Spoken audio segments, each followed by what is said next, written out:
地藏菩薩由於過去大悲誓願力，示現大梵王身、帝釋身、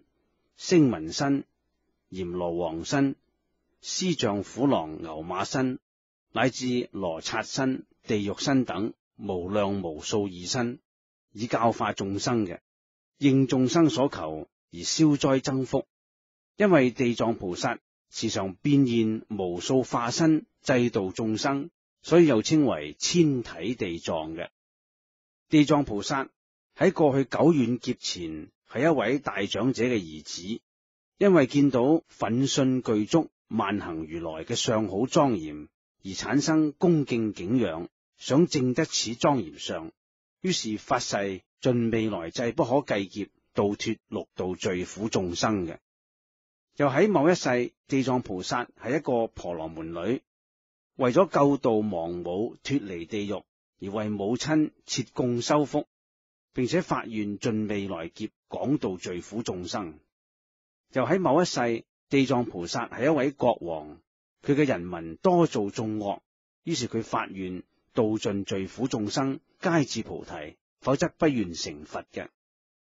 又喺無量劫前嘅某一世，地藏菩薩係一位女子，名叫光目，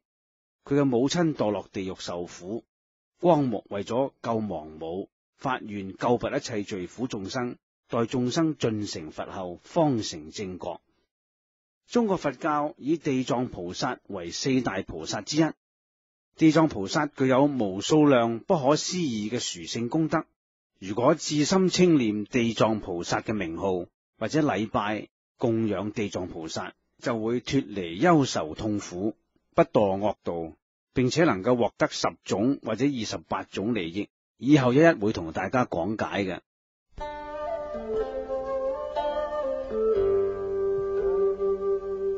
地獄未空誓不成佛，眾生度盡方證菩提。呢首偈語讚嘆地藏菩薩偉大不可思議嘅功德。地藏菩薩喺因地嘅時候，發願盡未來際不可計劫，先度脫六道罪苦眾生，令佢哋成佛，然之後自己方成佛道嘅。根據《地藏菩薩本願經》講，有一次釋迦牟尼佛喺忉利天為母說法，當時十方無量諸佛及大菩薩摩訶薩，仲有無量億天龍鬼神都來集會。當時釋迦牟尼佛向文殊師利菩薩咁講啦：你睇到無量諸佛菩薩及天龍鬼神如今都集喺忉利天，你知唔知佢哋嘅數量有幾多呢？文殊師利菩薩就答啦：世尊，如果憑我嘅神通法力，就算經過千萬億劫咁漫長嘅時間去思量測度，都唔能夠知道呢個數目嘅。釋迦牟尼佛就講啦：呢啲都係地藏菩薩自從久遠劫以來已經救度過，正在救度，同埋將要救度，使佢哋已經成佛，正在修行成佛，或者係將要成佛嘅眾生嚟嘅。呢個數目實在太多太多啦，我亦無法計數嘅。各位，地藏菩薩自從修行證得十地果位以來，所經過度化眾生嘅時間長到不可計算。地藏菩薩所發嘅大誓願力真係不可思議嘅。地藏菩薩有廣大神通智慧，喺每一個世界中都現出百千萬億咁多嘅身，每一個身再去度脫百千萬億個眾生，使佢哋歸依敬信佛法僧三寶，永遠脫離生死輪迴嘅苦海，直到佢哋達到涅槃之樂嘅。佛陀講，在未來世界中，如果有人不修善業，以至於不相信因果報應，做邪淫妄語嘅事，搬弄是非，毀謗佛法，死咗之後必定會墮落地獄受苦。但係如果佢哋遇到通曉佛法嘅善知識，勸導提攜，使佢哋喺一彈指間歸依地藏菩薩，咁呢啲有罪嘅眾生就能夠得以脫離三惡道嘅果報嘅。根據地藏菩薩本願經如來讚歎品，釋迦牟尼佛告訴普廣菩薩，喺未來世界中，如果有行善嘅男男女女，聽咗地藏菩薩嘅名號，或者合掌恭敬、讚歎、傾慕，咁呢啲男女就可以超脫30劫生死重罪嘅。如果喺未來嘅世界上，有人長時間臥病在床，求生不得，欲死不能，或者時常喺夜裏夢見惡鬼以及死去嘅家屬，只要喺諸佛菩薩嘅像前高聲將地藏菩薩本願經讀誦一遍，或者用病人心愛嘅嘢，例如衣物、珍寶等等，企喺病人床前，當住佢嘅面前高聲念誦，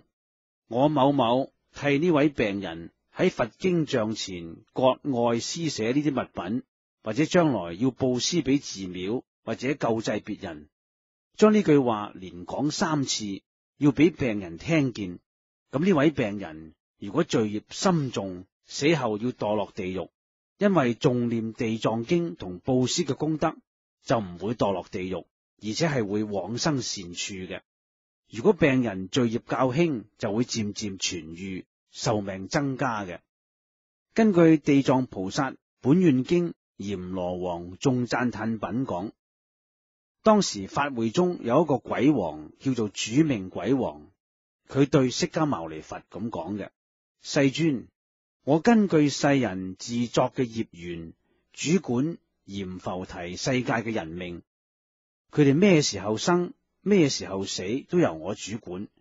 我內心嘅願望，好想利益佢哋，為佢哋做好事，可惜眾生並不領會我嘅心思，因此使佢哋自己不得安寧。因為呢啲閻浮提眾生，當佢哋開始受胎生子嘅時候，只要做咗一啲善事，就能增添家宅吉祥，自然能夠使分管土地嘅神祇好高興咁維護佢哋，使到母子都平安愉快。如果小孩子已經生出嚟，更要特別小心謹慎，唔好擺滿月酒席大宴親朋，唔好殺害生命，用各種家禽家畜嘅鮮味俾產婦食，唔好飲酒食肉，歌舞彈奏，咁樣會使子母不得安寧嘅。點解呢？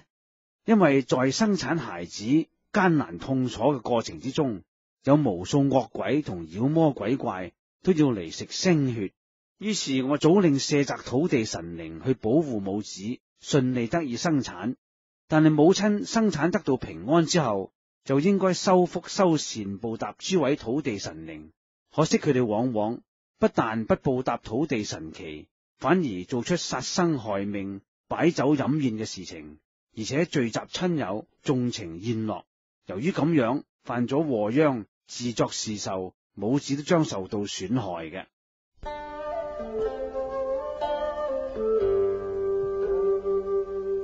根據地藏菩薩本願經地神護法品第11，有一位叫做堅牢地神，佢咁對釋迦牟尼佛講：世尊，我從遙遠過去以來，瞻仰禮拜過無數無量咁多大菩薩，只係呢位地藏大菩薩與其他大菩薩相比，佢係誓願最深、最重、最宏大嘅一個。世尊，呢位地藏菩薩與閻浮提世界嘅眾生有好大嘅因緣，好似其他文殊菩薩、普賢菩薩、觀世音菩薩、彌勒菩薩呢啲大菩薩們，亦化出百千萬種身形嚟度化六道眾生，但係佢哋嘅誓願尚有完結嘅一日。唯有呢位地藏菩薩，佢所發下嘅誓願度脫眾生係永無止境嘅。各位，凡係虔誠禮拜讚歎地藏菩薩形象，或者係讀誦地藏菩薩本願經，有10種大利益。第一，家宅土地吉祥豐潤；第二，家宅永保平安，家裏邊大小都冇病冇痛，生活愉快；第三，過去嘅先人都可以超升上天；第四，現在世嘅人都會延年益壽，如果係病人，會漸漸痊愈，增加壽命。第五，凡事所求，各種事情都可以得到滿足。第六，無水淹火燒嘅災難。第七，一切無謂嘅損耗都可以得到避免。第八，可以杜絕一切惡夢。第九，日夜都有眾多神靈護法保護。第十，經常接觸到佛法。後來堅牢地神又對佛陀講：世尊，在未來世界中，假如有善人喺佢哋居住嘅地方備有地藏菩薩本願經以及地藏菩薩形象，並且此人仲時常讀誦呢部經，瞻禮膜拜讚歎地藏菩薩，我會時常以神力去保護此人，以致一切水火盜賊、大橫禍、小橫禍等等一切惡事都全部消滅。根據地藏菩薩本願經見聞利益品第12，假如有病人俾佢親眼見到、親耳聽到，知道佢家裏邊嘅人將佢嘅家產布施做功德，為佢去塑畫地藏菩薩形象來瞻禮膜拜，咁呢個病人本來係因為業報受重病嘅，就可以憑住塑畫地藏菩薩形象嘅功德，使到重病消失，而且病係會自然痊愈，痊愈之後仲可以增加壽命嘅。喺忉利天宮嘅法會之中，釋迦牟尼佛告訴觀世音菩薩，如果有善男子善女人要想求現在未來百千萬億心願同百千萬億嘅事情，只要佢哋皈依瞻禮供養讚歎地藏菩薩形象，咁佢哋所求嘅心願必定可以得到滿足嘅。根據地藏菩薩本願經囑類人天品第13，佛陀告訴虛空藏菩薩，如果有善男子善女人拜見到地藏菩薩形象，或者聽聞地藏經，以及認真去讀誦，再用香花等供品去供養地藏菩薩，讚歎瞻禮地藏菩薩，咁呢啲善男子善女人可以得到以下28種大利益嘅。第一，時常得到天眾龍眾嘅保護。第二，善果日日增益，福分越來越多。第三，聚集善因聖因，修善積德越嚟越多。第四，佢嘅菩提心永不再退轉，智慧會越嚟越增長。第五，衣食豐足。第六，疾病瘟疫唔再降臨。第七，遠離水火災難。第八，無盜賊困厄嘅橫事。第九，受到眾人嘅尊敬。第十，鬼神都會幫助你扶持你。第11，女人可轉化為男身。第12，女人可投生為帝王大臣嘅女兒，享受福祿。第13，相貌端正美好。14，人死咗之後，多數可以升到天上去享福。15，天福享盡咗，仲可以託生到人間去做帝王。16，能夠知道前世嘅事同埋生命嘅前因後果。17，凡所求嘅事都能果遂圓滿。18，家眷親屬都會快樂和睦。19，所有橫禍都會消滅。20，永遠免除三惡道報。21，所願去嘅地方都能夠通暢無阻。22，夜間睡眠好安樂。23，過世嘅先人因為仗咗拜地藏菩薩念地藏經嘅功德，能夠離苦得樂。24，過世嘅先人如果本來就有宿福功德，就可以仗住呢種功德投生到天上享樂。25，諸尊菩薩都會嚟讚歎你。第26，六根眼耳鼻舌身意都好聰明伶俐。27，能令你心懷慈悲，富有憐憫心。28，最終係會幫助你成佛嘅。